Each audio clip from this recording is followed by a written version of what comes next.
Friends, ఈరోజైతే వర్షం లేదు, అందుకని మేము గడ్డికి వెళ్తున్నాము. నిన్న మొన్న వెళ్ళలేకపోయాము, ఎందుకంటే ఫుల్గా వర్షం వస్తుంది కదా, అందుకని వెళ్ళలేదు.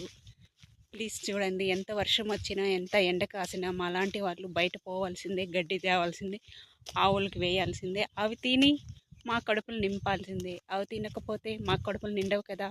ఆవిటి మనం కడుపు చూసుకొని ఆవిటి కడుపు చూసుకుంటే మా కడుపు ఎలా నింటాయి చెప్పండి. ఫస్ట్ ఆవిటిని చూడాలి, తర్వాత మా సేఫ్టీ చూసుకోవాలి. ఫస్ట్ ఆవుల సేఫ్టీనే కదా. అవి గడ్డి లేకుంటే ఒక్కరోజైనా ఉంటాయా? మనం ఒక పూట పస్తున్నా పర్వాలేదు, కానీ ఆవులని ఒక్కరోజు పస్తు పెట్టలేము కదా.